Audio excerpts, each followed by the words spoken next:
All right, a little bit of brood right here. So you know the Caucasians will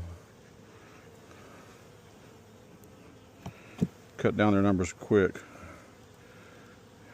Like, and cut them down more than what I'm comfortable with, really.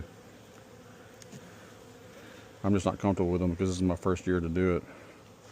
I'm considering getting the pole line crossbreed, Caucasian pole line, because they're, according to Bob Benny, the Caucasian queens, or the Caucasian bees he did the study with, of Varroas, like the biggest factor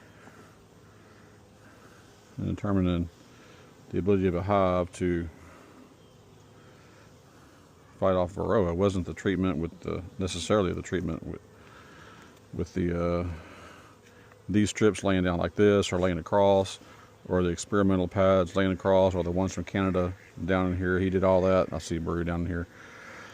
But it was the queen breed. And I'm just crushing bees here. The Caucasians overall did really poor. I guess because they're so gentle.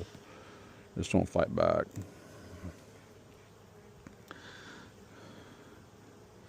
But the ones that did the best, I'm talking about pure Caucasians, like the pure Caucasians, but the ones that did the best were the Caucasians that were bred with the pole line, which I believe is in South Louisiana.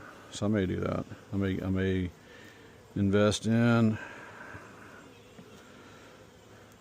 if I can find that they're as gentle as these bees. These bees are pretty gentle. I mean, that's my number one. As you can see, I mean, even when I'm out here working, taking the bees apart, like, they're gonna be right there collecting duck eggs and chicken eggs and working. They can't take a few minutes off or a day off to worry about bees and wait for me to finish. They're busy. They're much.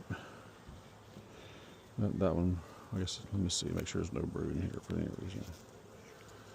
A little bit of that. They can't take off any time.